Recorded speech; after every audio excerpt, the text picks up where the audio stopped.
Bueno, bendiciones, amados y amadas. Es un gran gusto estar aquí con ustedes en este Yeshiva.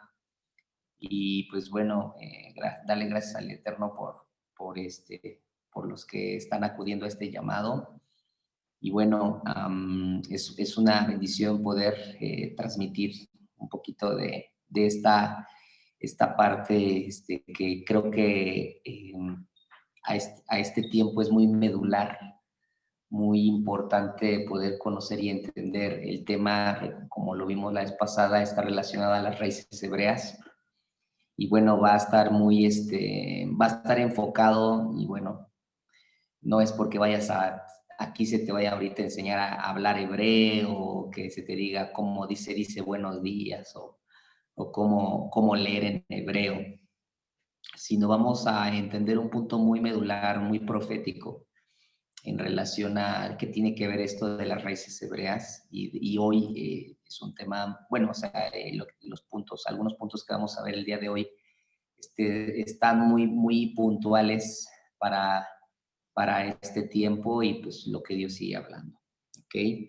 Y bueno, es algo recuerden que la dinámica de esta clase, tenemos un tiempo de presentar algunas cosas, y si ustedes tienen alguna duda o alguna inquietud o algún comentario, ¿verdad? También son válidos sus comentarios, porque también así se aprende. Pues vayan apuntándolos así, y cuando ya sea al final de la clase, un tiempo de preguntas, respuestas, comentarios, pues no duden de hablar, de escribirlo, bueno, no de escribirlo, de decirlo a través de esto. Y bueno, ahí primeramente Dios, pues esperamos tenerles respuesta y no confundirlos más. No, no es cierto. No, sino más bien tenerles la respuesta para que puedan, pues bueno, tener la dinámica. Y bueno, amados y amadas, pues este es muy importante el tema de hoy, como estaba hablando. Y bueno, estamos hablando de las raíces hebreas. Estuvimos hablando algunas cosas de verdad presente, de lo que tiene que ver con una revelación hacia nuestro presente, y que cuando una revelación no se le da seguimiento o no se prosigue a lo que Dios tiene preparado para su pueblo, pues obviamente se estanca, hay estancamiento, como las aguas estancadas, ¿verdad? ¿Qué pasa cuando cuando las aguas están estancadas? Pues hay putrefacción, ¿no? Huelen mal, etcétera, etcétera. Pues bueno, eso llega a suceder, a eso me refiero con estancamiento. Y pues no se busca la verdad que sigue, no se busca la revelación que sigue. Entonces, el tema de las raíces hebreas es un punto medular, porque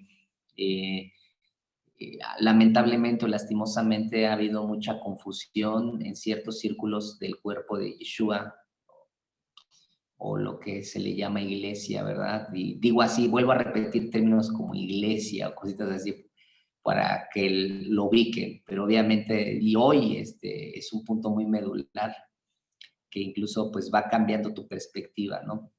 Cambia la perspectiva, el tema, cuando se está hablando de iglesia en ese sentido. Pero todo esto tiene que ver con las raíces hebreas, y como decíamos al inicio, en la clase pasada, tiene que ver con verdad presente.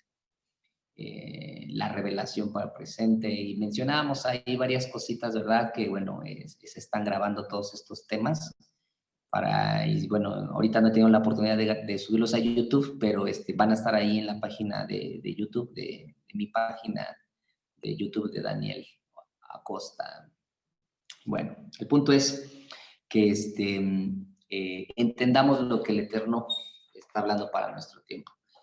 Mencionábamos una de los puntos medulares de la dinámica del por qué las raíces hebreas, o se tiene que enseñar a hablar de raíces hebreas. Y un punto medular, amados y amadas, tiene que ver con que se perdió el diseño. La vez pasada mencioné algo de esto, y recuerden que pues para poder construir, decíamos, ¿no? Para poder construir un mueble, pues se necesita todos los parámetros, el diseño, todas las especificaciones para poder restaurar un mueble. Mencionábamos la clase pasada acerca de la restauración de todas las cosas y que por qué Yeshua lo veíamos en Hechos 3:21, es retenido, la mayoría de versiones que están más apegadas al hebreo dice que los cielos lo retienen hasta que venga la restauración de todas las cosas que fue dicha por boca de los profetas. Entonces, el punto medular está en esto también porque tiene que ver con restauración. Por eso se perdió el diseño, porque cuando no hay diseño y se quiere restaurar algo sin el diseño original, pues entonces surgen híbridos o surgen cosas parecidas. Si vuelvo a tomar el tema del mueble, ¿verdad? Pues puedo hacerlo medio parecido ahí, tiene un tono un poquito más oscuro, pero pues al final de cuentas la gente de verdad puede llegar a conformismos o mediocridades, ¿no? En este tema del punto de restauración. Restaurar tiene que ver con regresar al diseño original, regresar al origen. Y más apegado al hebreo tiene que ver con regresar al punto de partida. Entonces, este es un tema muy importante porque el tema de las raíces hebreas está marcando un parteaguas, si lo podemos decir así, para el regreso de Yeshua, para lo que tiene que venir para nuestros tiempos. Y yo le puedo, reflexionando un poquito en este tema, yo le puedo decir que somos privilegiados en poder vivir los tiempos de la restauración en este sentido. El regresar al origen, el regresar a nuestro diseño, el regresar a entender lo que tiene que ver. Y que obviamente estamos hablando de regresar al diseño es porque un día se perdió el diseño. Y hoy esta clase vamos a ver un punto por qué o cómo se perdió el diseño. Y vamos a ver casi pues historias, si lo vemos así. Pero recuerden que la clase pasada les dije que 3 cosas son importantes para poder enseñar, y los que me conocen y a lo mejor no se habían dado cuenta, o a lo mejor sí, pero son 3 puntos medulares que yo aprendí de mi padre espiritual de enseñar. Uno es la Torá, el otro es la historia y el tercero es la revelación. Cuando se enseña a través de esos puntos o esa triarmonía en la enseñanza, pues obviamente hay muchas cosas. Nos vamos a dedicar un poquito a la historia. Y bueno, hoy, en este tiempo, estamos hablando de que se perdió el diseño. Quiero plantear aquí una pregunta. ¿Qué vamos a hacer o qué hacemos para encontrar el diseño? Porque eso es muy importante, ¿no? Si se perdió un diseño, la pregunta en la historia nos marcó esto, o sea, ¿qué se tenía que hacer para encontrar el diseño? Cuando se perdió el diseño, se perdió la continuidad. Cuando se perdió el diseño, se perdió la continuidad. Esto es todos conocemos el tema, lo mencioné también la vez pasada, pero hoy quiero reafirmarlo. Esto es como el tema de un maratonista.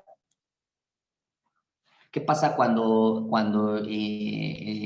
un maratonista inicia la carrera, ¿verdad? Por ejemplo, suena el palo, ¿no? el pistolazo, pues, y empieza a correr.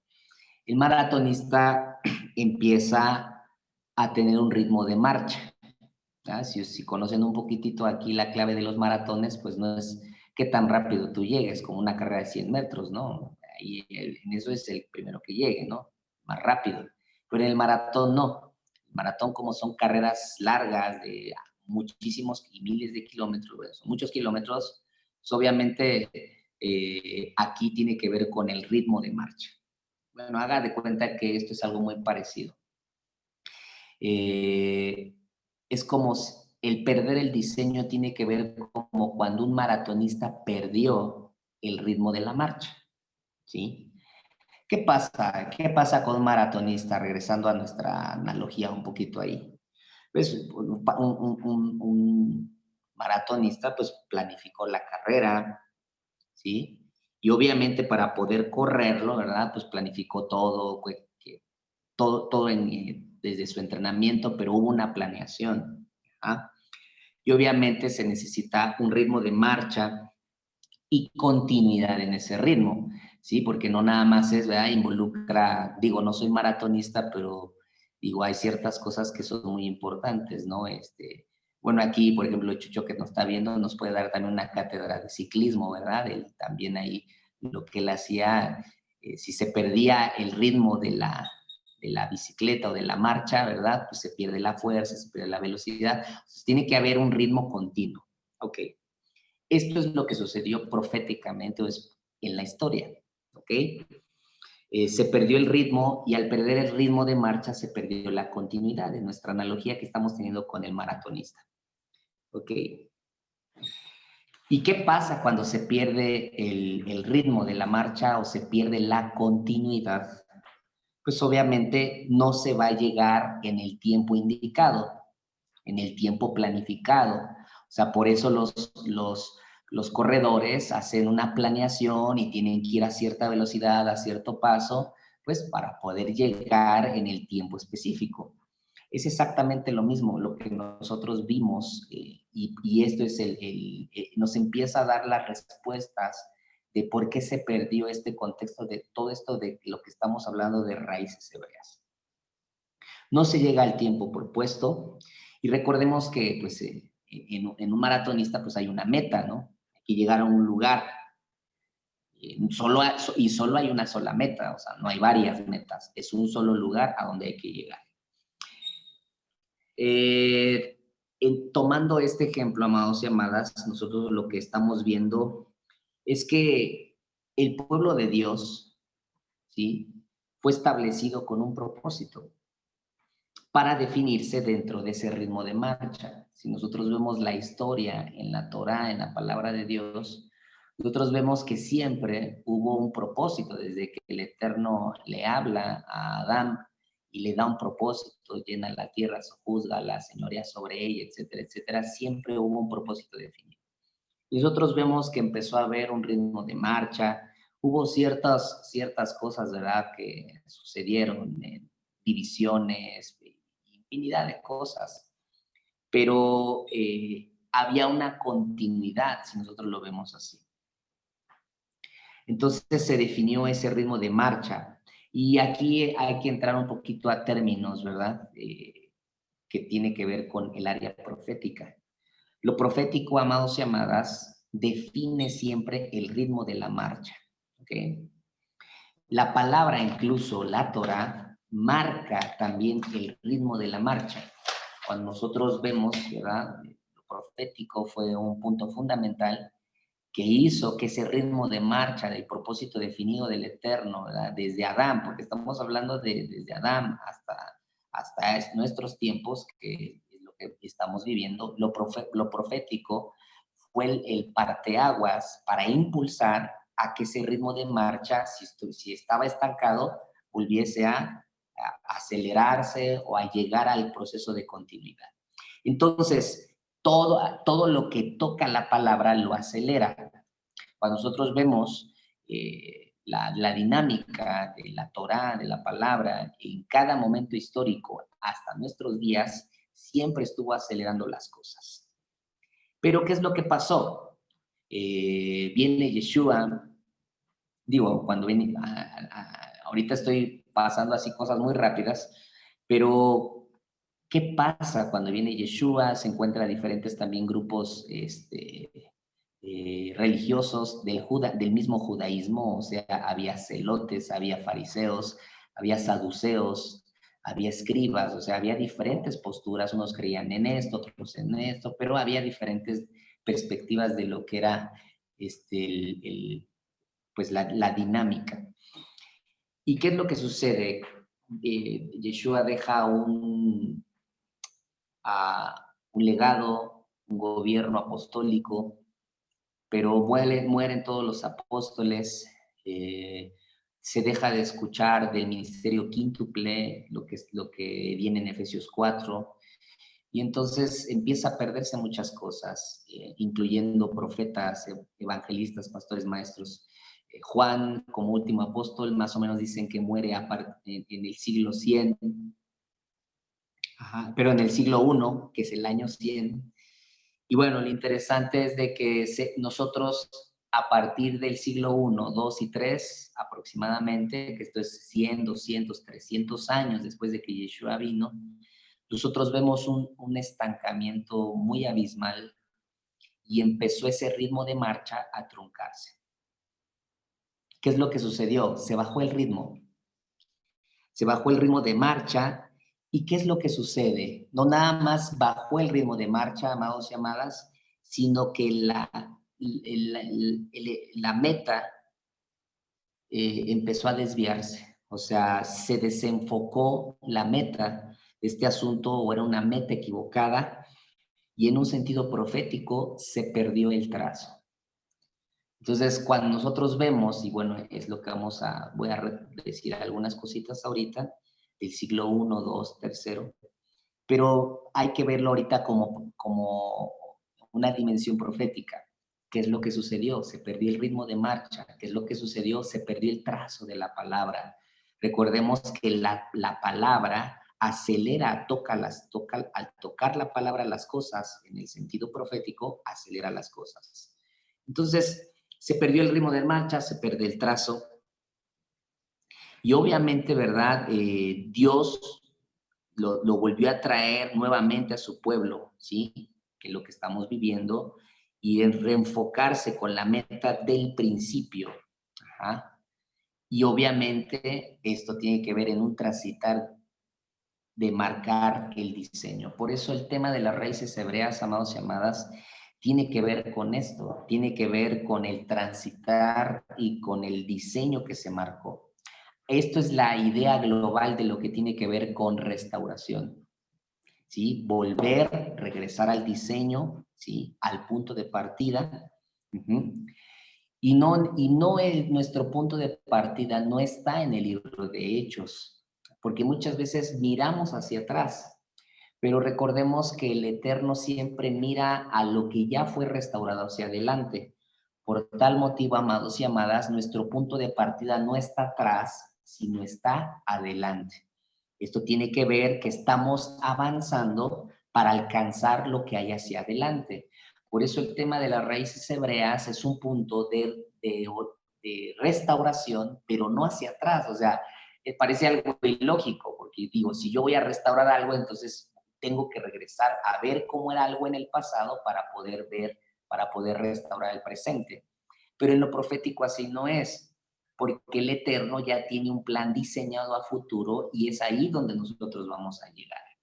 Eso es parte y es algo muy interesante que tiene que ver con el proceso de restauración. Entonces, cuando lleguemos al punto de convergencia, se cumple Hechos 3:21 y entonces dice, los cielos los retienen hasta que venga la restauración de todas las cosas. Entonces, cerrando esta idea, estamos avanzando para alcanzar algo hacia adelante. Ese es el tema de la restauración. Lo profético, entonces, nos está volviendo al trazo, nos está volviendo de camino a casa. Recuerden que esto es muy importante en el tema de la parábola del hijo pródigo.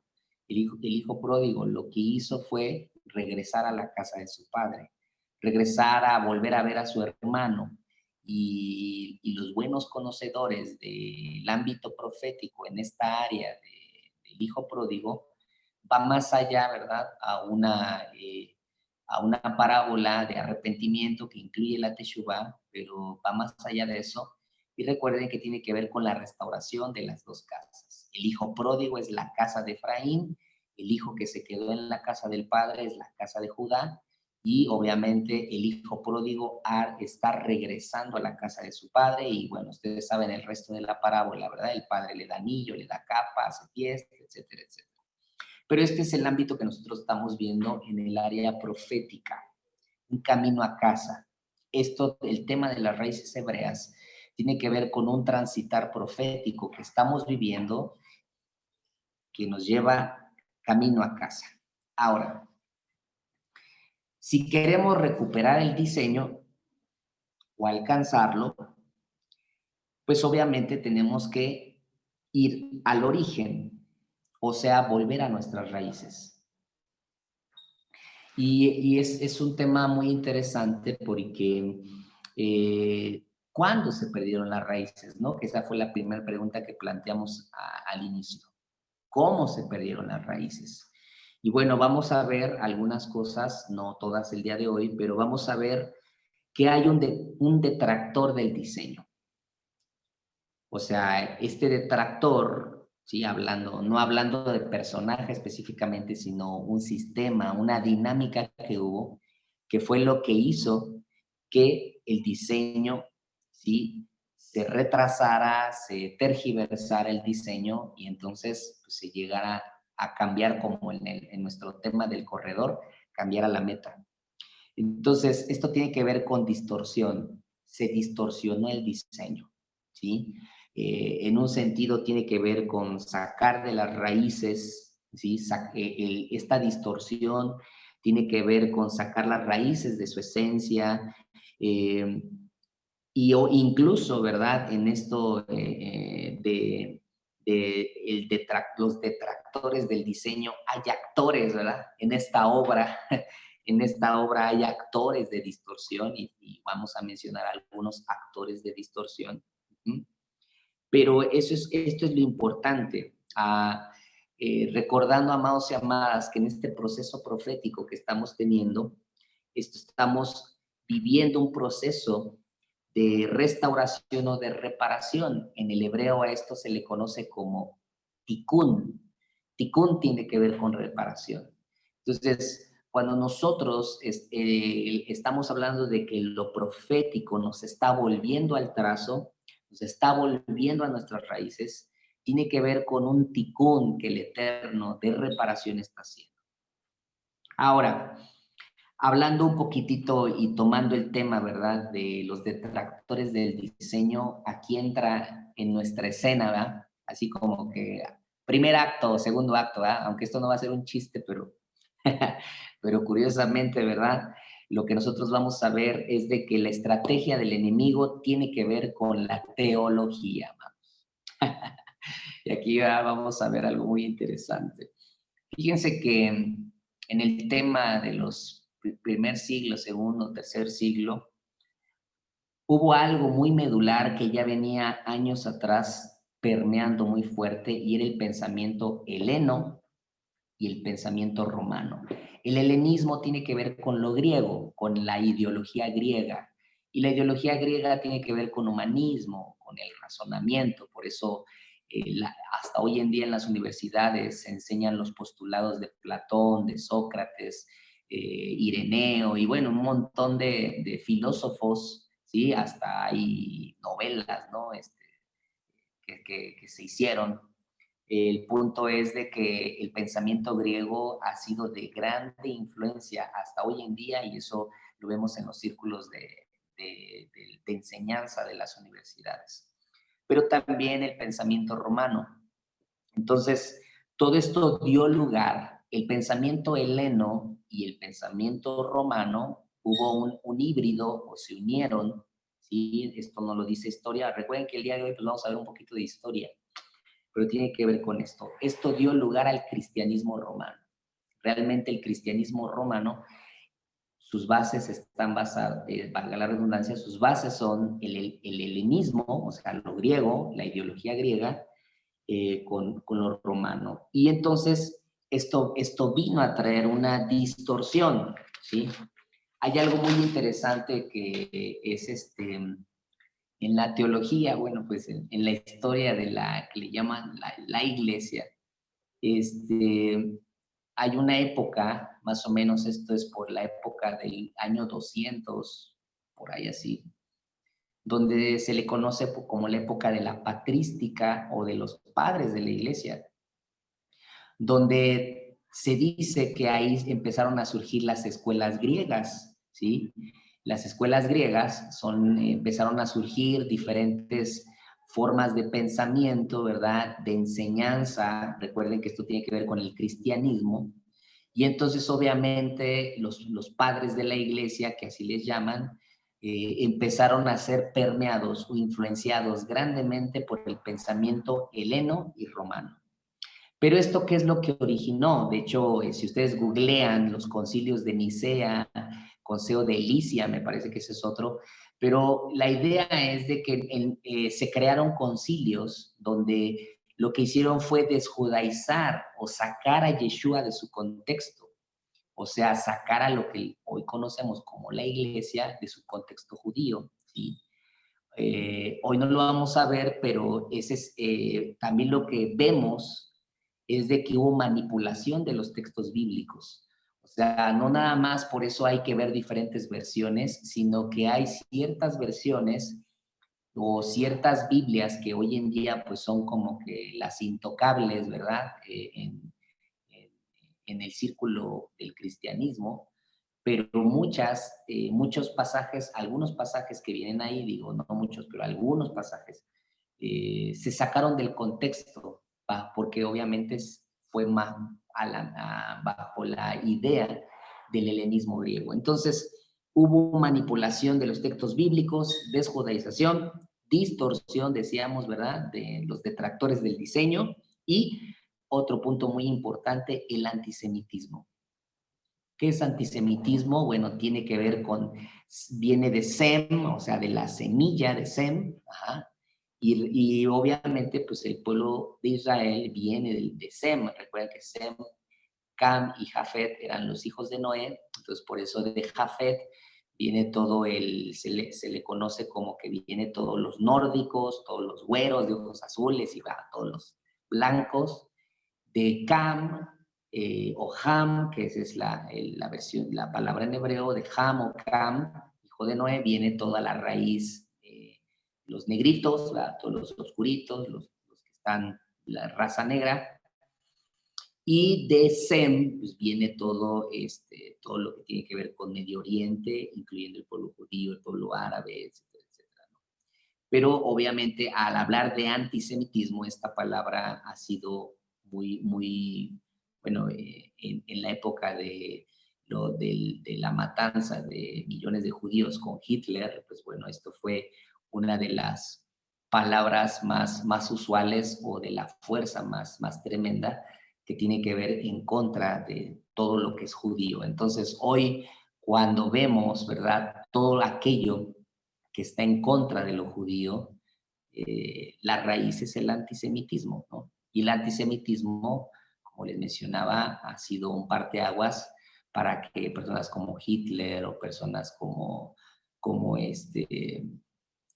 bueno, Roma misma, ¿verdad?, matando judíos, etcétera. La persecución, la Iglesia Católica, todo eso persiguió mucho en la época de España, ¿verdad?, que vinieron muchos judíos, que por cierto, hoy es 12 de octubre, supuestamente, ¿no?, que el Día de la Raza, que vino la niña, la Pinta y la Santa María, y que según Cristóbal Colón solamente trajo puros gente llena de sífilis y enfermos y eso tiene una cepa antisemita, porque realmente lo que trajo Cristóbal Colón fueron familias judías huyendo de la comunidad de Sefarad, que Sefarad en hebreo es España. Vinieron de Sefarad a venir a todo lo que es el continente americano. Entonces, por eso hay mucha sangre sefaradí desde México, Centroamérica y para abajo, ¿verdad? Pero bueno, ese es otro tema. Lo importante es de que cuando nosotros vemos antisemitismo, pues obviamente, ¿verdad?, por eso un mexicano calza muy bien en Medio Oriente, ¿verdad? Cuando la gente va a Medio Oriente, casi pues como si estuviera viendo mexicanos. Eso es lo curioso. Bueno, antisemitismo. Y bueno, lo que nosotros estamos viendo es de que todo movimiento que tiene un objetivo de desjudaizar, ¿verdad?, entonces pretende siempre llevar todo este asunto. Ahora, cuando estamos hablando de judaizar, aquí, bueno, hay un tema muy interesante que tiene que ver con leyes puestas más allá de los preceptos que el Eterno había traído, y a eso se le conoce como la ley del hombre. Entonces, eso es lo que Yeshua en los evangelios sí les dice a los a los fariseos, y cuando viene el tema de los judaizantes, tiene que ver con aquellos que querían imponer esos temas o todos esos 6,000 preceptos extras de los originales, que son 613, que más de 500 ya se cumplieron porque Yeshua ya murió en el madero. Pero ese es el tema de judaizar. Entonces, muchas veces la gente ignorantemente, cuando te ve hablar de raíces hebreas, te dice es que ya quieres judaizar, sin conocer el contexto realmente de lo que es judaizar, de lo que les explicaba. Judaizar es querer introducir a la gente a los 6,000 preceptos extras, que esto se les llama en hebreo takanot, a estos 6,000 preceptos extras que el judaísmo tiene y que tenía que venir con una imposición. A eso sí es lo que Yeshua recrimina, y Pablo confronta muy como buen rabino, pero en Yeshua confronta esto. Entonces digo, es un paréntesis, ¿verdad? Porque tenemos que aterrizar bien los conceptos de lo que tiene que ver con judaizar. Entonces, judaizar es introducir a los 6,000 preceptos, las takanot, a la gente que quiera buscar al Mesías. Bueno, rápidamente, regresamos a este tema del heleno-romano, ¿verdad? Recordemos que lo interesante de esto, amados, es que la teología viene mucho de esto, y los círculos de enseñanza teológica tienen esta influencia. Entonces, tiene una influencia teología de heleno-romana. Helenismo, recuerden que estamos hablando de lo griego y lo romano. Y de hecho, sobre esto se fundamenta la iglesia tradicional, ¿sí? Y la iglesia tradicional viene de la teología romana, ¿no? Y esto, amados y amadas, permeó las escuelas griegas. Cuando nosotros vemos, hay una escuela que era la escuela de Alejandría, hay como 2 o 3 que surgieron más o menos en estos siglos. Obviamente esto permea a los padres de la iglesia, se crean escuelas, y entonces, ¿qué es lo que sucedió? Pues se moldeó el pensamiento de los griegos sobre las personas. Curiosamente, ya los griegos, ese imperio ya se había deshecho, pero qué tremendo que, aunque físicamente no estaba el imperio, pero su ideología sí estaba. ¿Y quién le dio continuidad a esa ideología? Roma. Entonces Roma toma la ideología griega. ¿Por qué? Porque era infinidad de dioses, los griegos tenían infinidad de dioses, el pensamiento, la filosofía, la política. O sea, si se dan cuenta, el pensamiento griego hasta hoy en día, que esto se le conoce como el espíritu de Grecia, sigue permeando, y tristemente, pues eso se sigue viendo en los círculos o en los púlpitos, ¿verdad? Entonces, el pensamiento de los griegos, y ahí es pues obviamente donde nace la teología como tal, ¿sí? Temas, ¿verdad? Y yo quiero decirles, ¿verdad? Aunque somos, en el caso mío, ¿no? Tenemos carreras de teología, pero hay que entender que, bueno, es una asignación que Dios nos ha dado como preparación, pero lamentablemente ciertos, digo, no es que la teología sea mala o sea satánica, sino que muchas veces ciertas cosas todavía vienen permeadas con el pensamiento griego, como por ejemplo la palabra hermenéutica o homilética, ¿verdad? La palabra hermenéutica o homilética, pues vienen de nombres. Hermenéutica viene del dios Hermes, el dios, un semidios más bien. Hermes era un semidios que lo que hacía era interpretar los oráculos, ¿sí? Hermes, en la hermenéutica y la teología, tiene que ver con interpretar. Hermenéutica es cómo vas a interpretar la palabra, ¿no? Y a través de cosas. Y aparte, Hermes también era un dios egipcio, que se le conocía como Hermes Trimigesto. De ahí viene lo que tiene que ver, ay, ¿por qué eres tan hermético? ¿Verdad? Cuando una persona es hermética es porque es cuadrada, ¿no? En términos mexicanos, ¿verdad?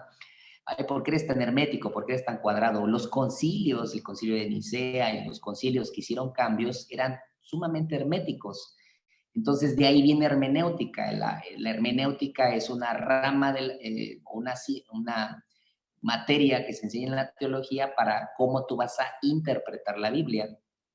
Pero ya viene términos específicos. Y si tú te sales de esos términos, entonces estás mal. Y bueno, otro día les enseño cómo se interpreta bajo el pensamiento judío, que se le llama, es un acróstico que se le llama pardés. Pero bueno, hoy no nos vamos a meter en el pardés, porque es una forma de interpretar bajo el pensamiento hebreo. Lo importante es de que la hermenéutica tiene que ver con eso, era un semidios, ¿sí? Que interpretaba los oráculos y utilizaba la homilética. La homilética es algo que se enseña para poder la gente pueda hablar en un discurso, ¿verdad? En público. Y ya pues los teólogos cristianos llegan a enseñar, ¿verdad? O sea, llega a enseñar cómo vas a hablar en público. Pero tristemente todos estos términos vienen del pensamiento griego. Entonces, sí nos damos cuenta cómo todo esto empezó a permear fuertemente lo que tiene que ver con la palabra, ¿no? Y bueno, ¿qué era lo que hacía este semidios Hermes?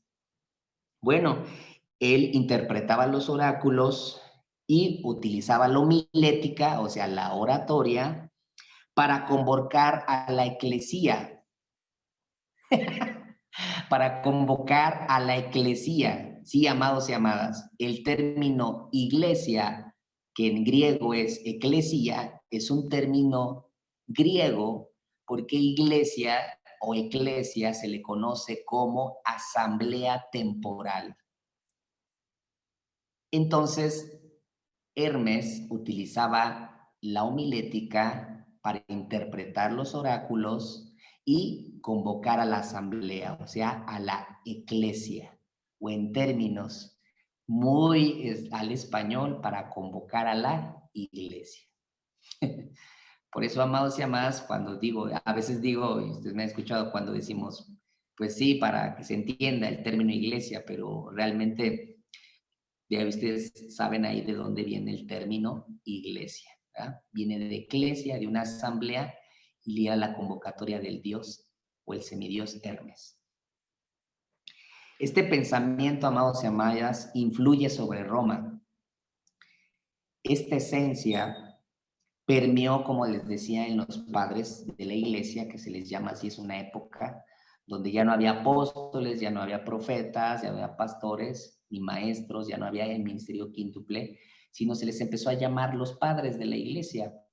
De ahí surgen las escuelas de enseñanza, de teología, y pues todos, varios de ellos eran los teólogos, de ahí surge la teología para empezar a enseñar a la iglesia, ¿verdad? Pero bueno, recuerden que bajo este pensamiento, ¿verdad? Como se le dice, ¿verdad? Para la iglesia de ese tiempo. Entonces, pues lo que se cultivó generó lo que hoy en día ya vemos que se le conoce como sana doctrina, donde pues obviamente vemos que es doctrina muchas veces de hombre y doctrina de error. Y obviamente, ¿verdad? Digo, a veces hay gente que lo hace con un corazón sincero, pero ¿qué es lo que sucede? Y este es el tema, y esto es lo que estamos viendo hoy en día. ¿Por qué hoy en día están atacadas las raíces hebreas? Porque no están en la sana doctrina, muchos llegan a decir. Pero ¿de dónde viene esta sana doctrina o esta influencia? De lo que se cultivó en las escuelas griegas y en la época de los padres de la iglesia, influenciados por el pensamiento heleno-griego. Por eso, amados y amadas, hoy en día hay cosas que se predican de Yeshua que él nunca dijo. Pero cuando vinieron las raíces hebreas, empezó a diluirse los ciertos conceptos, ciertas cosas que lo que hicieron fue traer al origen. Por eso estamos hablando de regresar al origen. Otra historia rápidamente, ¿verdad? Para llegar también a nuestro punto de preguntas y respuestas. A ver si tienen preguntas, amados, ¿eh? Y bueno, o comentarios. Alejandro Magno, si ustedes alguna vez han visto la historia de quién fue Alejandro Magno, pues bueno, fue un emperador griego y bueno, un conquistador, y hasta hay películas ahí, ¿verdad? En diferentes lugares. Pero, ¿qué era lo que buscaba Alejandro Magno? Alejandro Magno buscaba imponer su cultura. imponer su religión. Recuerden que los griegos tenían su propia religión.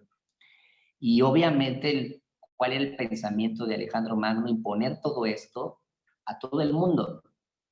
Por eso, obviamente, nosotros vemos la conquista a través del imperio griego, a través de Alejandro Magno, que fue una de los imperios muy fuertes que permeó alrededor del mundo y hasta hoy en día sigue permeando su ideología. Imagínense qué tan fuerte fue o ha sido hasta el día de hoy la conquista del imperio griego, donde que consiguió esto, lo que deviene ahí la palabra Sofía, ¿no? La sabiduría, el conocimiento. De hecho, una de las cosas que permea el pensamiento griego es adquirir conocimiento. Adquirir conocimiento, conocimiento, conocimiento. Y hoy en día ese mismo pensamiento lo vemos hasta en los círculos cristianos, que ahorita voy a hablar de lo que es la palabra cristiano, pero en los círculos que hoy se le conocen bíblicos, ¿verdad? Hay mucha gente que busca llenarse de conocimiento, pero no hace nada. Busca llenarse, se llena de conocimiento, pero no hace nada, se queda, yo les digo, cabezones de Biblia, ¿eh? ¿De qué sirve una persona cabezona de Biblia si no está haciendo nada? Por eso en el pensamiento griego, ahora ya ustedes me están entendiendo mejor cuando digo en el pensamiento hebreo, se dice no estudies más de lo que no estás dispuesto a aprender, a hacer. O sea, ¿para qué estudias? Dicen los hebreos, si no estás dispuesto a hacerlo. Entonces, por eso no estudies más si no estás dispuesto a hacer cosas de lo que estás aprendiendo. Pero en el pensamiento griego no es así. En el pensamiento griego es adquirir y adquirir conocimientos y llenarse y llenarse. Entonces, ustedes ya ven de ahí de dónde viene cuando una persona que quiere adquirir conocimientos, y esto no solo hablo de Biblia, ¿no? Sino en todos los aspectos. Pero lamentablemente eso es una influencia del pensamiento griego. Entonces, ese es el ideal, la Sofía, adquirir sabiduría. Esta influencia que vemos griega, porque recuerden que antes de Roma, pues estuvo el imperio griego, esta influencia cayó sobre Roma. Y obviamente, ¿qué es lo que hizo?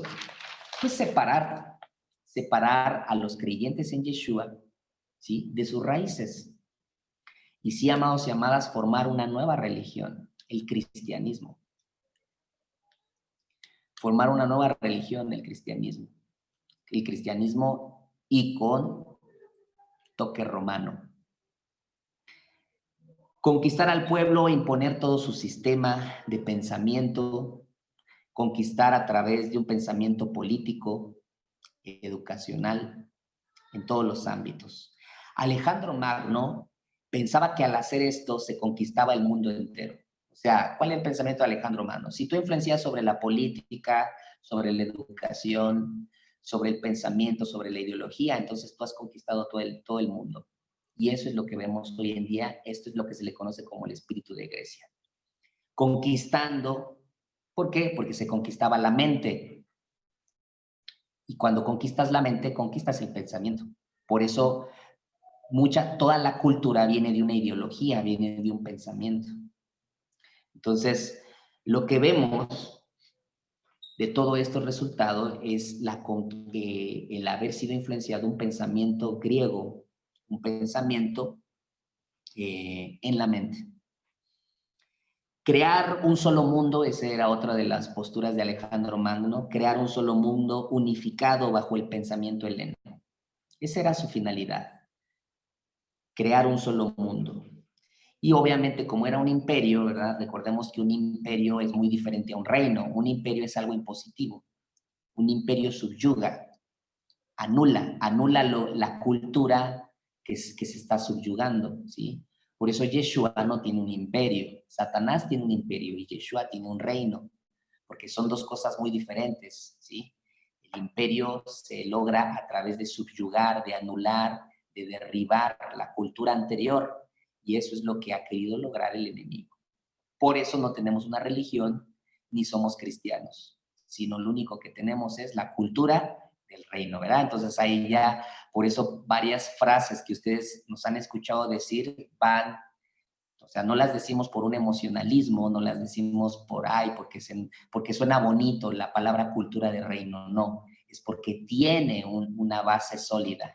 Por tal motivo, ¿verdad? Ese es el punto. Bueno, quebrantar la genética. Mire, una de las cosas que esto incluso, como un paréntesis también, ¿qué es lo que sucedió cuando en la historia vemos algo parecido?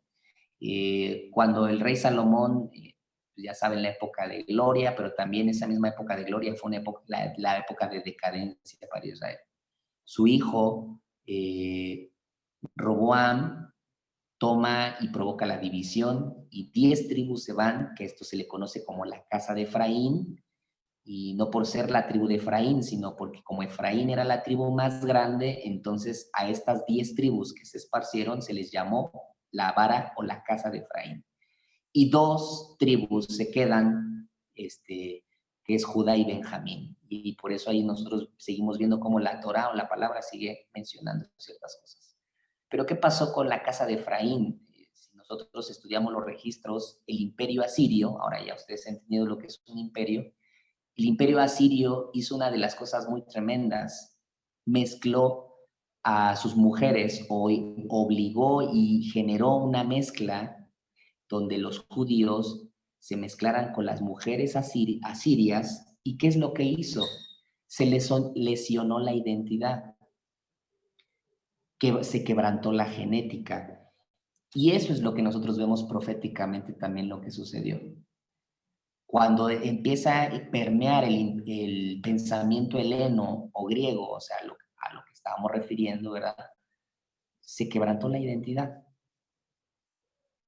Se lesionó la identidad. En esencia, entonces, Alejandro Magno, su objetivo era claro, el dominio. Cuando nosotros vemos el pensamiento de todos los imperios y los dictadores que querían o que estaban como cabeza, era dominio, pero no era un dominio solo físico, era un dominio en todas las cosas. Entonces, amados y amadas, ya para ir aterrizando, ¿verdad?, esta clase, pues Grecia venció a Roma. Aunque Roma fue el imperio que después siguió, pero Roma fue permeada por Grecia. ¿En qué campos? En el campo intelectual. ¿Por qué? Porque las escuelas griegas, los padres de la iglesia, como se les llamó, fueron influenciados. Eso fue la plataforma para que los creyentes en Yeshua fueran desarraigados de sus raíces. Todo fue un trabajo tan orquestado y a esto se le conoce como los detractores del diseño. Y todos estos actores, porque todavía no hablo a lo mejor de actores, pero este sistema tan sistematizado lo confirmó Constantino a partir del siglo III, naciendo entonces el cristianismo romano, borrando toda esencia judía y la figura principal, Yeshua, poniendo a un personaje romano el nombre de Cristo o Jesús, un líder romano. ¿Qué es Cristo?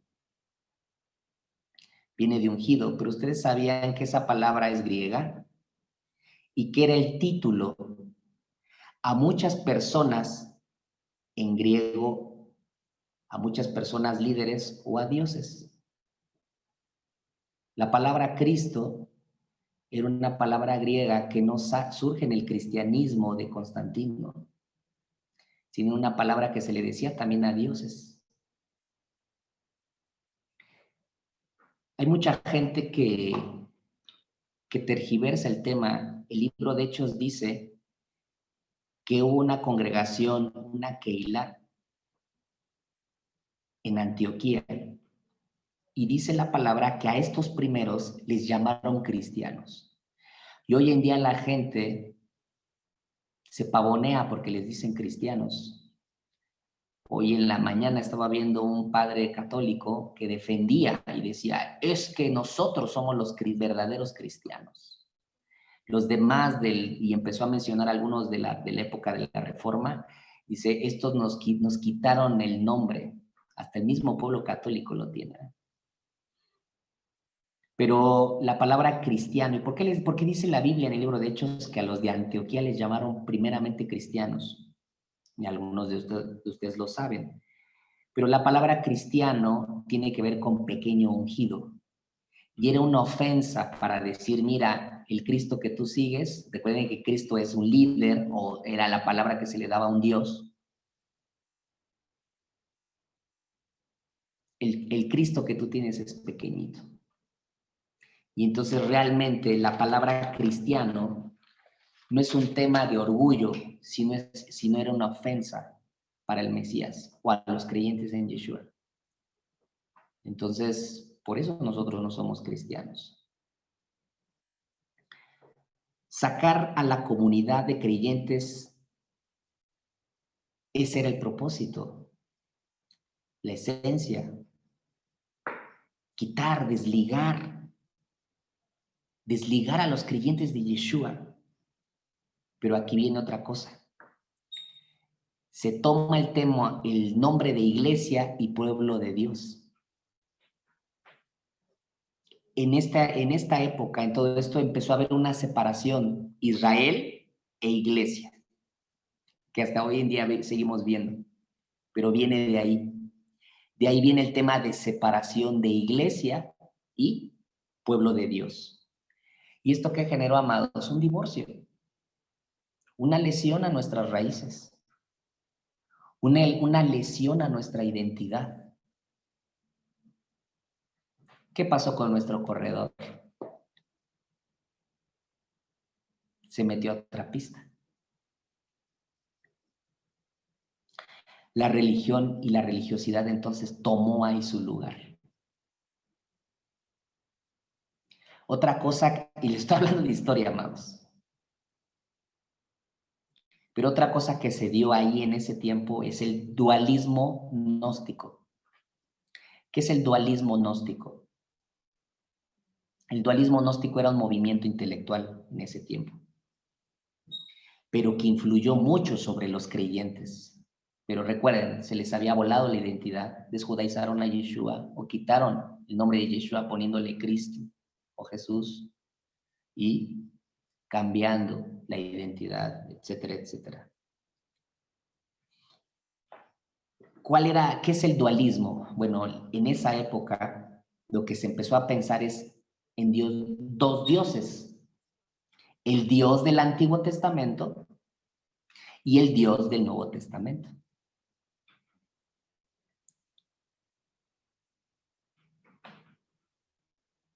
El Dios del Antiguo Testamento como el que tiene que ver con el pecado, el que condenaba, eso muchos nos los enseñaron en el instituto, el que nunca se le conoció como padre. Por eso en muchas cosas vienen del pensamiento dualismo gnóstico. Y entonces, ¿qué es esto? Les voy a decir algunos pensamientos. Lo material es pecado, y era lo que se vivía allá. Está contaminado todo eso, todo lo material es pecado. La otra parte, por eso es un dualismo, lo espiritual es puro, es imperecedero. Entonces hubo una separación de cuerpo espiritual y cuerpo físico. Como por ejemplo, o sea, nosotros no nos gozamos, o por ejemplo hay un mal pasaje que ya después vamos a ver, ¿verdad? Hoy no, pero que muchos pasajes no estaban en los originales cuando dice que se gozaron en el espíritu. Ese pasaje no estaba en los escritos originales, porque cuando alguien se goza, es integral el asunto. No, entonces, cuando nosotros vemos nada más espíritu y carne, la separado totalmente, que yo he hablado que el tema carne es también un tema muy, o es una terminología muy católica, pero de ahí viene del dualismo gnóstico. Entonces, ¿qué es lo que hizo en el gnosticismo, dualismo gnóstico, perdón? Es el Dios del Antiguo Testamento, entonces creó un cuerpo malo. Y el Dios del Nuevo Testamento, o sea, Cristo, liberó al hombre del pecado que puede operar, o de ese cuerpo. Entonces, este tema de separación de Antiguo y Nuevo Testamento, ¿verdad? Lo dice la historia. Hubo una persona que se llamaba Marción y de ahí nació el marcionismo, que es lo que hizo que se dividiera el Antiguo y Nuevo Testamento. Por eso el tema de llamarle el Antiguo o el Nuevo Testamento es de la corriente marcionista, pero viene del pensamiento del dualismo gnóstico. De ahí, amados y amadas, viene el pensamiento de la ley y la gracia. Por eso, tristemente, hoy vemos gente que ignorantemente, cuando ataca las raíces hebreas, lamentablemente saca el pensamiento es que ya no estamos bajo la ley, sino estamos bajo la gracia, sacando la idea o el origen de dónde vino todo esto, del dualismo gnóstico.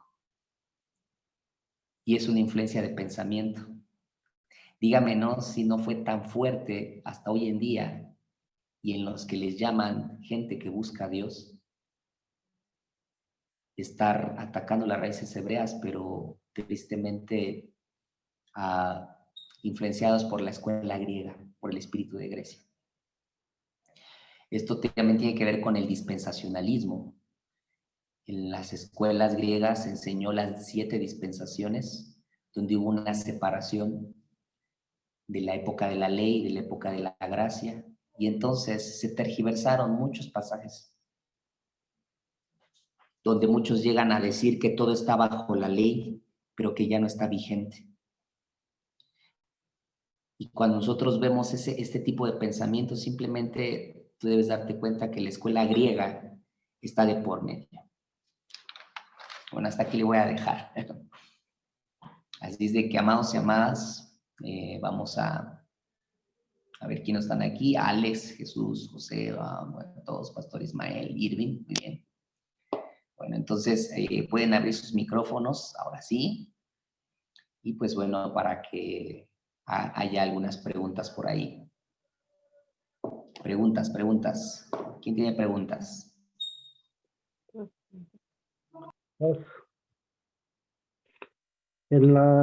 Ahorita lo que dijo de que ya no estamos bajo la ley, que ahora vivimos bajo la gracia.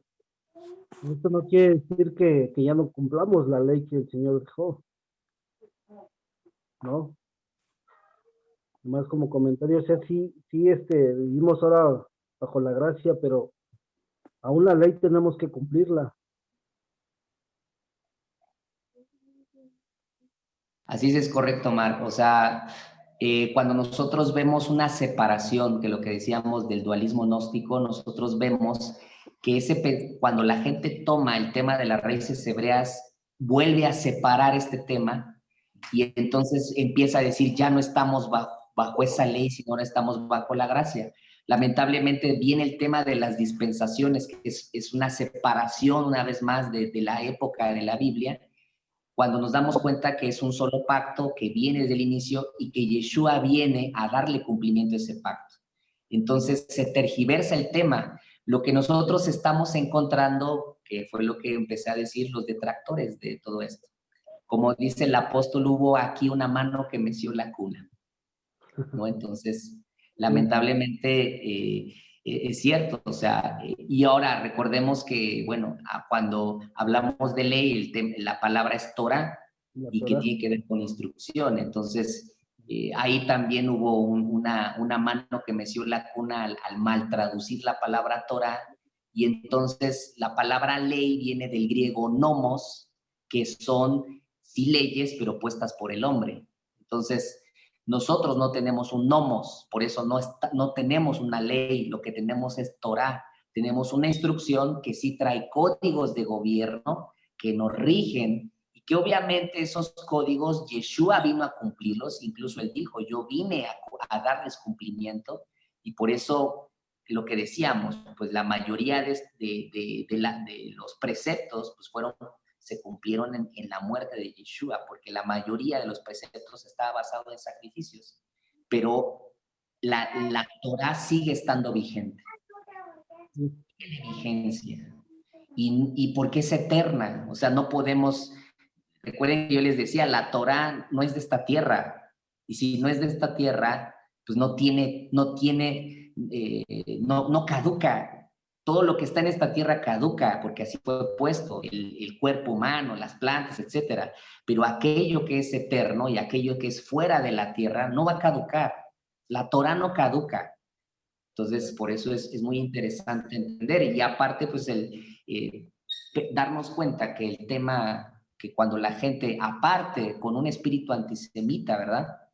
Porque ahí hay una cepa de antisemitismo, pero nosotros vemos esta misma línea dejándose descubrir en todos aquellos que sacaron los concilios y desjudaizaron las cosas, sacaron las fiestas, cambiaron los nombres, Pascua por Pesaj, etcétera, infinidad de palabras, como lo que decíamos, cristiano, por comunidad, ¿no? O iglesia, por comunidad, todo este tipo de cosas que aunque parecieran ser muy, muy sencillas, pero realmente fueron temas muy significativos porque cambian la perspectiva.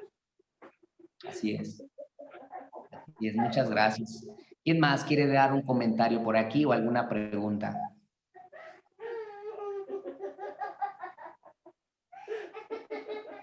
¿Quién se está riendo por ahí?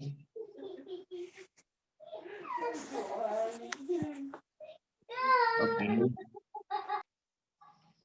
¿Alguien más? ¿Alguien más? ¿Que dar alguna pregunta, algún comentario? A ver, bueno, ¿a quién más tengo por aquí? Alex, Jesús. A ver, prendan sus cámaras para que los vea. Irving, Lucy. Por ahí está Joel, su esposito, José. Y ahí está Ismael, Lu. Bueno, a ver, ¿quién más? ¿Quién más tiene alguna pregunta? Ahorita es cuando, ¿eh?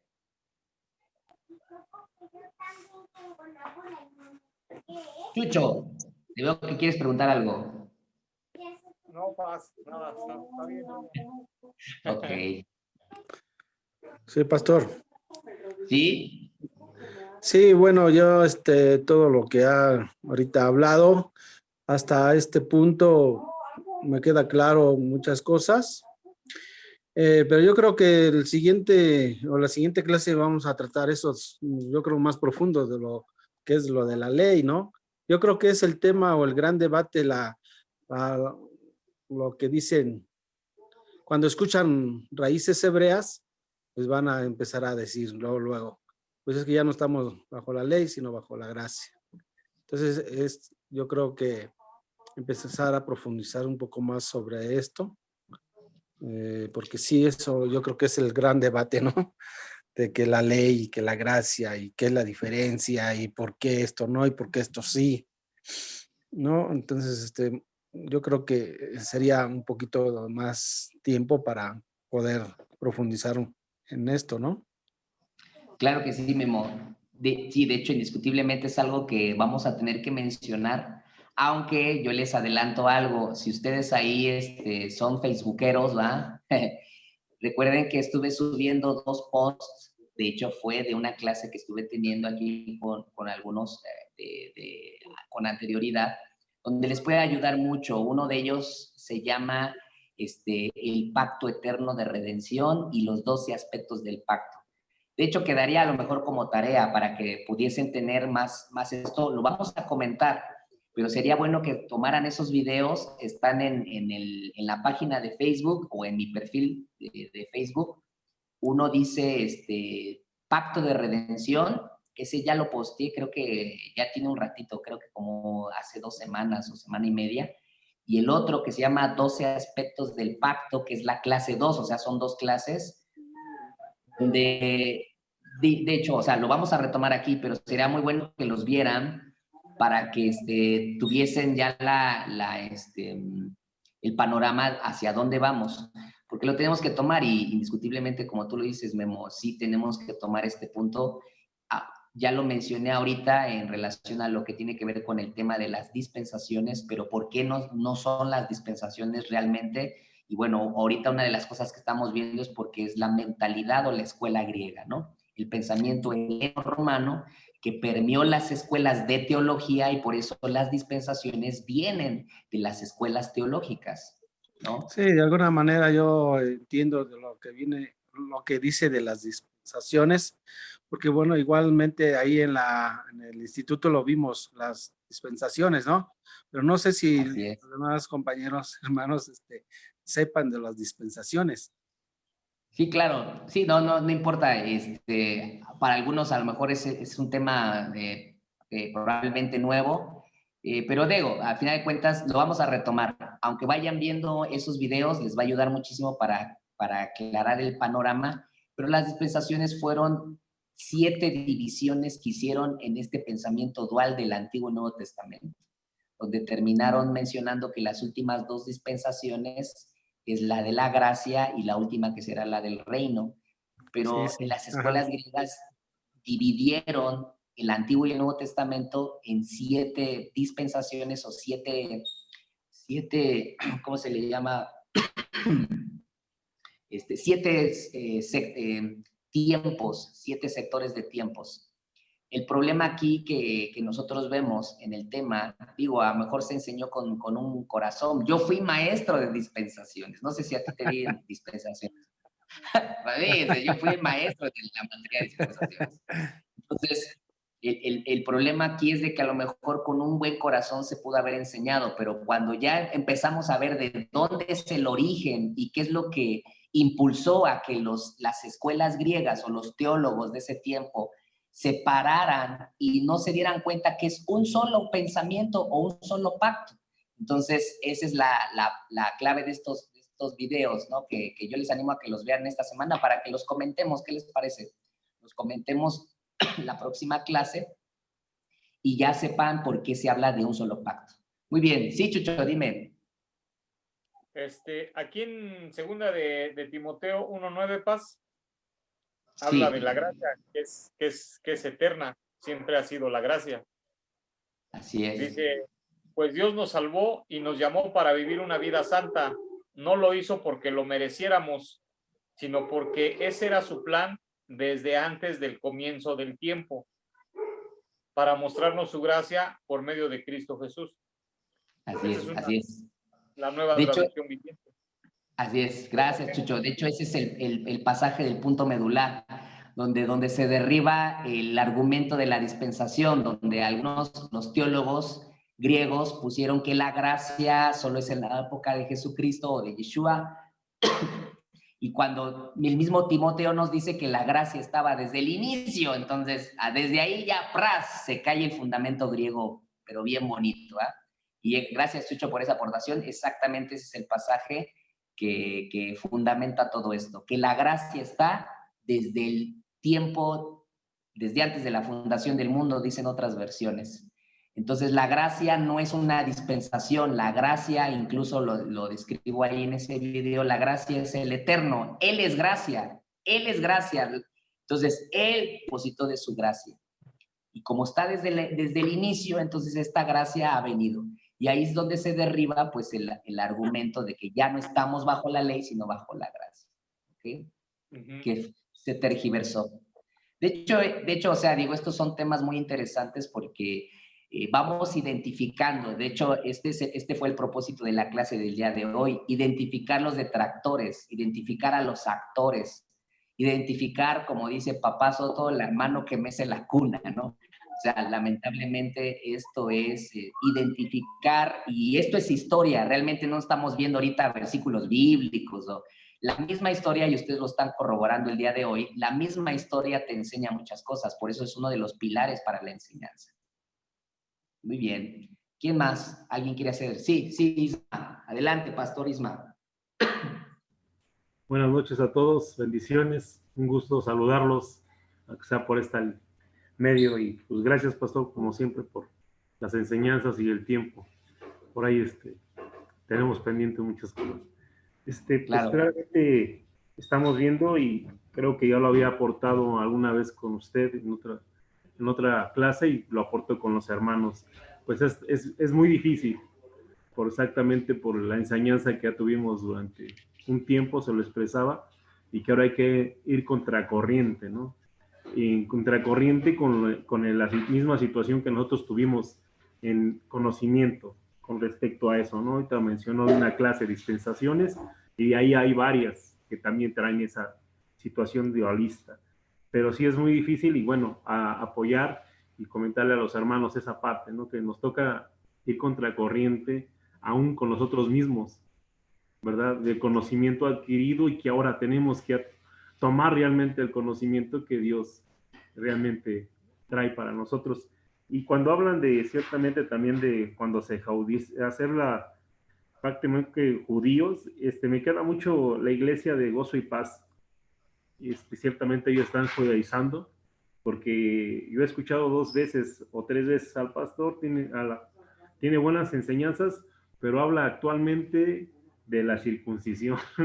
Ahí sí los lleva a la circuncisión. Entonces, sí, aunque está buscando esa parte, pero no entra de lleno en lo que ya hizo el Señor Jesús por todos nosotros, ¿no? Entonces, ciertamente vamos a encontrar en el cuerpo muchos detalles, muchas circunstancias, ¿verdad? Y la cosa es, pues, ahora sí que pedirle a Dios, como dice, buscar el blanco perfecto, guiarnos por Él para poder estar en ese énfasis. Y a mí siempre me queda claro, o me ha ayudado la palabra donde dice que todos somos parte del cuerpo. Unos pies, unos manos, y hay partes del cuerpo que no son tan decorosas, pero que funcionan, que son parte de Él. Amén. Entonces, es a donde tenemos que caminar, y yo aporto a esa situación de que es muy difícil, pero no imposible, ¿verdad? Aún en algunas cosas, situaciones de enseñanzas que realmente tenemos que caminar como Dios dice, a través, como dice, y hemos estado aprendiendo de la palabra, de la Torá, ¿verdad? Realmente el conocimiento que es, y también nos queda que ciertamente, como dice, de lo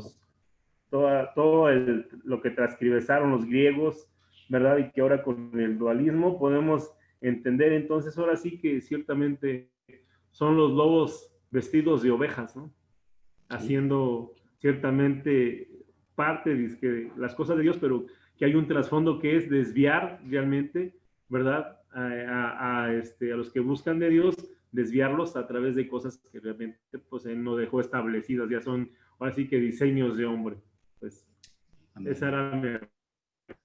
Muchas gracias, Pastor Isma. Gracias, buenas noches. Sí, indiscutiblemente lo que dices, Amado, es muy interesante, y bueno, quiero retomar 2 puntos que dices. El punto de luchar con uno mismo es algo difícil, porque a veces dicen, ¿no?, que el peor enemigo pues es uno mismo, ¿no? Derribar ciertos argumentos. Esto yo lo veo, amados, como cuando una persona, ¿verdad?, que quiere construir un muro sin saberlo cómo construir, y al terminar o al poner los últimos bloques, ¿verdad?, hasta el final se va a ver y pues el muro está totalmente chueco. Entonces, simplemente de ahí viene la palabra derribar argumentos, ¿no? Lo único que ha estado haciendo el Espíritu de Dios en nuestra vida es derribar nuestros argumentos humanos y volver a reedificar sobre eso. Digo, nunca es demasiado tarde para volver a iniciar y reconstruir ciertas cosas. Y más que nada, en el sentido de poder reconstruir el eterno en cada uno de nosotros, el diseño original. Y el punto número 2, ¿verdad?, que es importante, y bueno, obviamente antes de salirme del 1, que esto se genera a través de un corazón humilde. O sea, un corazón soberbio pues nunca va a poder, va a recibir un argumento, o más bien va a permitir que el Espíritu le derribe un argumento. Entonces, muchas veces cuando el Eterno trabaja nuestro corazón, nos lleva a un sentido de humildad, y obviamente ahí es donde el Ruach, o el Espíritu de Dios, puede edificar aún sobre eso. Entonces, la base está en el corazón, y obviamente el Espíritu va haciendo las cosas. Lamentablemente, el segundo punto que mencionaste, Ismael, también es muy interesante, y bueno, lo mencioné también, el tema de judaizar. Y sí, digo, la que está aquí en Puebla, ¿no?, en Gozo y Paz, la base está muy, muy interesante en cuanto a esta frase. Y a mí, yo le he tomado como un punto medular, porque esto lo dice el apóstol Soto. Él dice, la idea no es tomar el judaísmo rabínico, porque de ahí viene el judaísmo. O sea, judaísmo no es hebreo en el sentido, el judaísmo fue una religión que salió ¿sí? Para poder de alguna otra forma sobrecoger todo esto y mantenerlo. Que esto tiene que ver con el hijo mayor de la parábola, del hijo pródigo. El problema es de que el hijo mayor de la parábola del hijo pródigo no hizo nada. O sea, el hijo mayor de la parábola le reclama al padre, ¿no? Oye, que por qué le haces fiesta a este, que el otro, y yo que he estado aquí. ¿Y qué le dice el padre? Pero pues has estado aquí, pero literalmente el padre le dijo, pero no has hecho nada. Entonces, aunque el judaísmo preservó, y estoy hablando porque obviamente implementó 6,000 preceptos más, entonces preservó ciertas cosas que rescatando ahí entresacando lo bueno, es que de alguna otra forma conceptos como Torá, el shofar, las fiestas que hoy en día, ¿verdad?, estamos celebrando y todo esto, se preservó. Pero lamentablemente, ¿cuál fue el problema? Que el judaísmo rabínico lo que hizo, porque el judaísmo rabínico estableció las autoridades ya no en sacerdotes como era antes. ¿Cuáles eran las autoridades antes? Eran los sacerdotes, los Kohanim y los profetas. Entre ellos dos se enseñaba. Los Kohanim, los sacerdotes enseñaban la Torah y los profetas enseñaban la Torah. Pero el judaísmo rabínico viene más o menos a 200 años que Yeshua viniera. Por eso cuando Yeshua ya viene, ¿verdad?, y nace, el judaísmo ya estaba dividido en diferentes corrientes, como los saduceos, los celotes, los escribas, los fariseos, y entonces había una serie de pensamientos religiosos. Entonces, el problema es de que mucha gente con buen corazón, ¿verdad? Y bueno, oremos por este tipo de congregaciones, porque esto es lo que se le conoce como el mesianismo. Entonces, ¿qué es lo que hizo el mesianismo? El mesianismo lo que hizo fue tomar el judaísmo rabínico, ahora sí ya para que ustedes entiendan el concepto, tomó la ideología del judaísmo rabínico y obviamente lo concentró a Yeshua. Y aunque ellos mismos también dicen que hay que regresar al origen, hay que tomar las fiestas bíblicas, etcétera, etcétera, pero se perdió y al final de cuentas se volvió una rama o otro movimiento. Porque una de las cosas que ustedes van a identificar a los mesiánicos es que no aceptan ni apóstoles ni profetas, ni el ministerio quíntuple. Entonces, ¿cuál es la base de todo esto? Lo que hacía la iglesia de Hechos.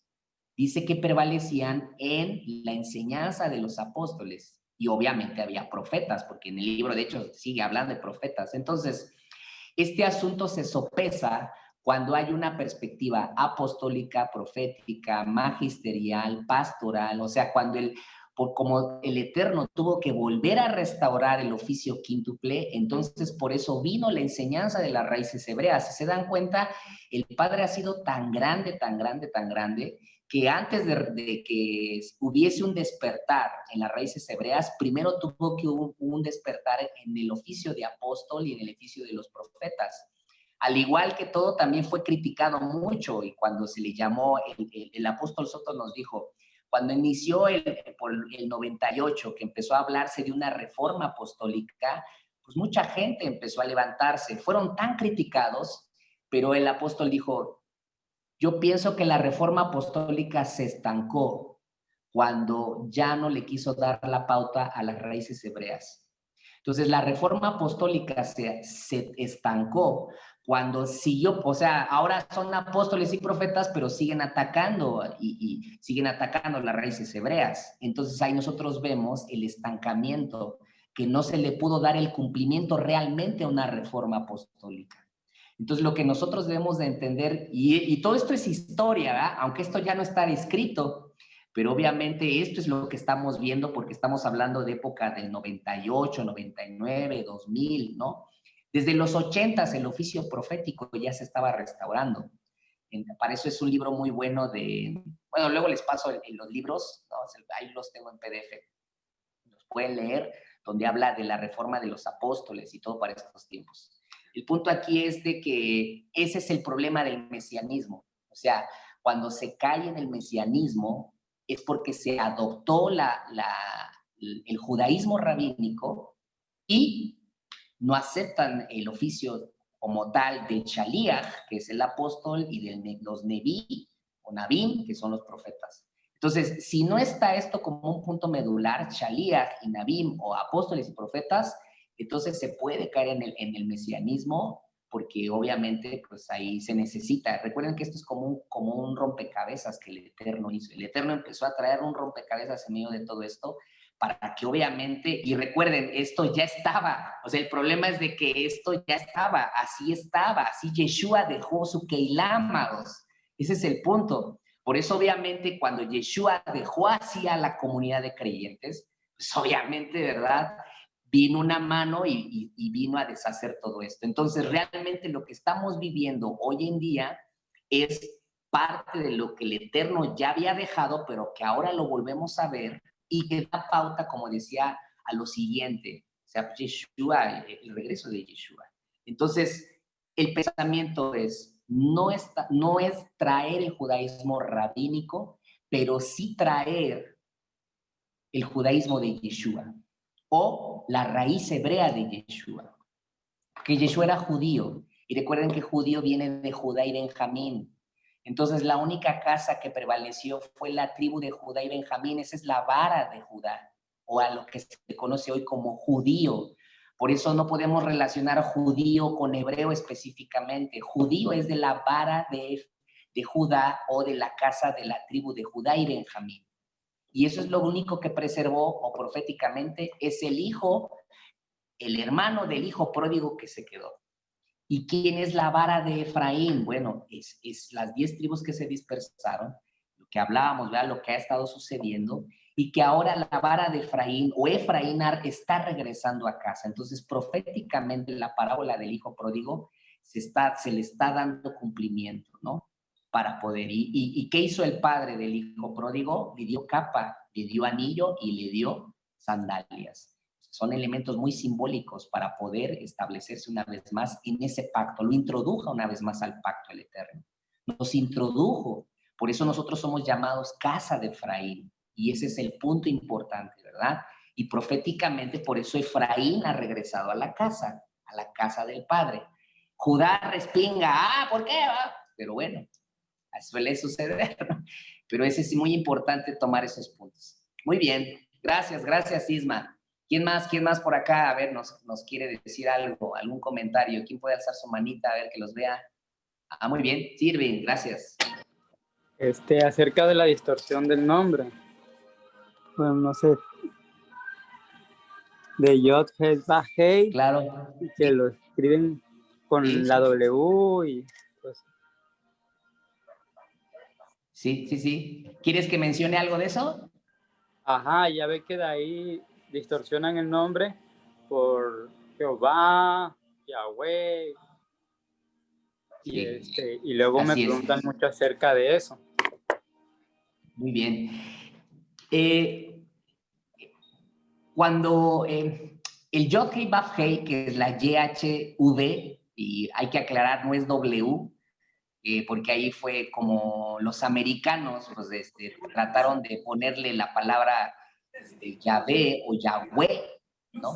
Entonces, pues, sustituyeron la V, pero la Vav, que es una Vav, es una V. O sea, las letras en hebreo es Yod, que para nosotros al español sería como Y, Hei, que para nosotros podría ser como H, Vav, que para nosotros puede ser como V, y Hei, H. Entonces, el nombre del Eterno es Yod, Hei, Vav, Hei, que son puras consonantes. ¿Qué es lo que hicieron?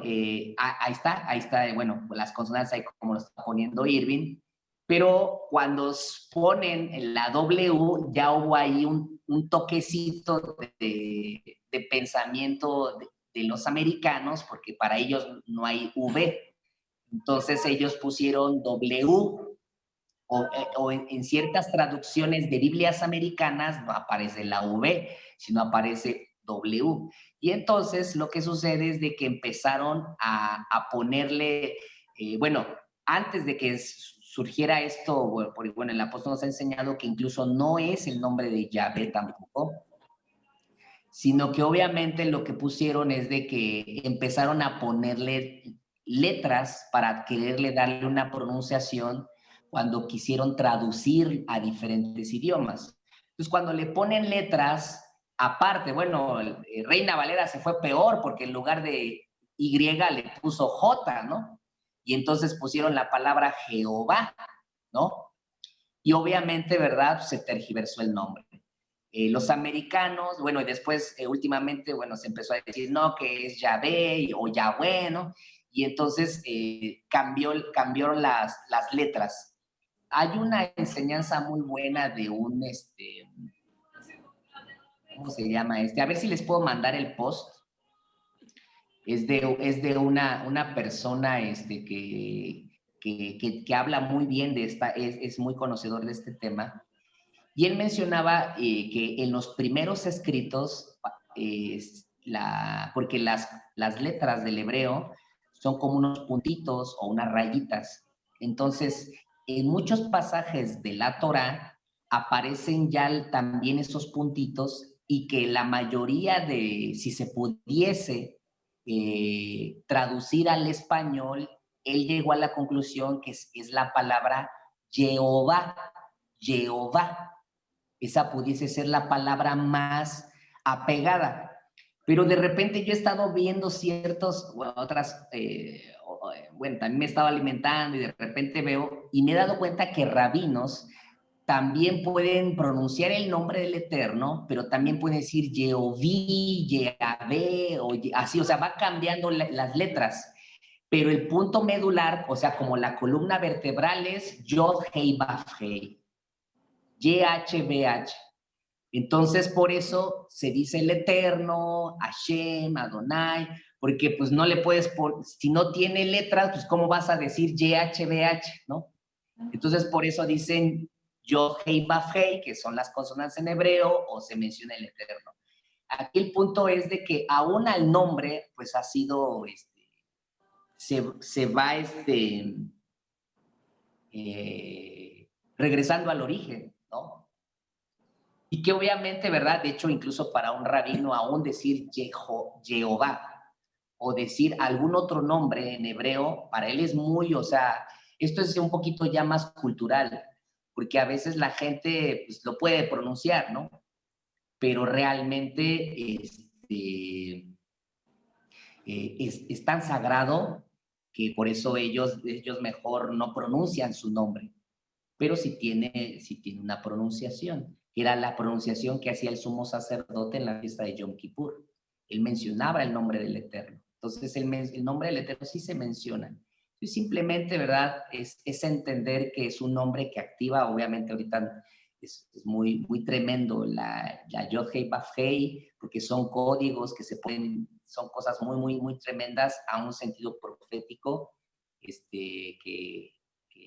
es muy, muy impresionante entrar al lenguaje de la gematría, de los números, es el número 26, wow, o sea, es una serie de cosas muy, muy, muy profundas a un nivel profético que activan cosas, ¿no? Entonces, por eso también no nada más uno lo anda pronunciando ahí como si fuera cualquier cosa, ¿no? O sea, en el buen sentido, tener temor reverente aún a su nombre, ¿no? Sin caer en el sentido de religiosidad, pero tampoco al extremo de que, ay, ¿verdad?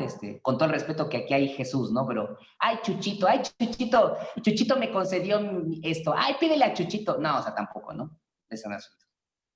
Entonces, de ahí yo pude entender el celo del pueblo de Israel, o sea, que aún es un temor aún cultural, porque eso es lo que se preservó.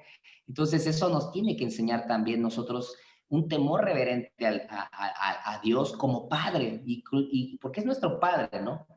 Pero sin llegar al desprecio porque recuerden que esto es como cuando vino el arca.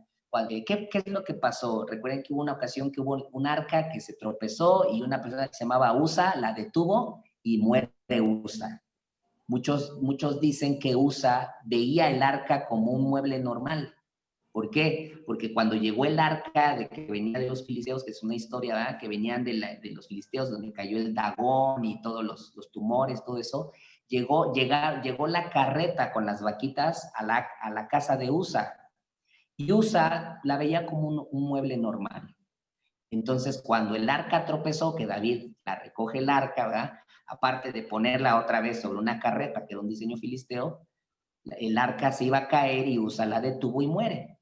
Entonces, dicen que fue muy diferente cuando el arca llegó a la casa de Obed-edom. Entonces, David toma el arca y como vio que murió, pues mejor ya no siguió llevándola a Israel y la lleva a la casa de Obed-edom y dicen que fue totalmente diferente cómo recibió Obed el arca. Entonces dice que hizo fiesta porque sabía lo que representaba el arca. Entonces, a eso me refiero, no entrar en un sentido religioso, ay, no lo pronuncies, no, hombre, no, sino simplemente es entender lo que lleva el nombre, amados, proféticamente. Digo, ahorita no puedo meterme porque esto sería a lo mejor otras 5 o 6 clases para poder entender el nombre del Eterno, pero tengamos este aspecto como, y quiero dejar la idea en Obed y en Usa. El nombre no lo tomemos como Usa. Usa nada más vio un nombre. Obed vio en el arca, o sea, era un mueble, pero sabía que el arca representaba a Dios. Entonces, en este caso, el nombre del Eterno es lo mismo, ¿no? Es lo que representa y lo que obviamente transformaba y por eso el pueblo hasta hoy en día judío o la casa de Judá que tiene tanto celo a eso, ¿verdad? Y se enchilan, ¿no? Cuando alguien pues no lo toma en serio, porque es una cuestión cultural, ¿me explico? También. Muy bien, gracias, Irving. ¿Alguien más por acá? ¿Quién más? ¿Quién más dijo yo? ¿Nadie? ¿No? No vaya. Muy bien.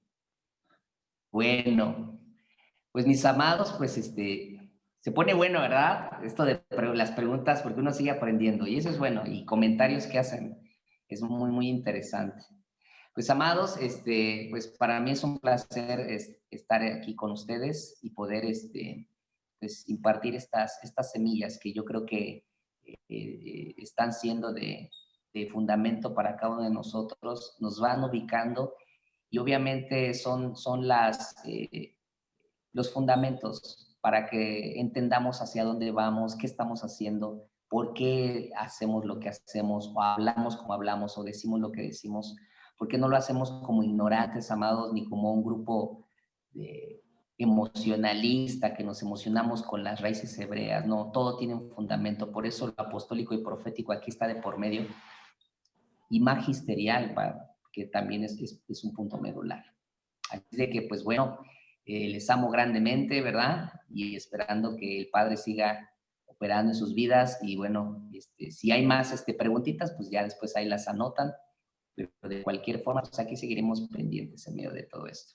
Un abrazo grande, les amo mucho, bendiciones a todos ustedes. Gracias, pues bueno. Buenas noches. Un abrazo Salud. grande. Shalom. Shalom. Shalom. ¡Mom!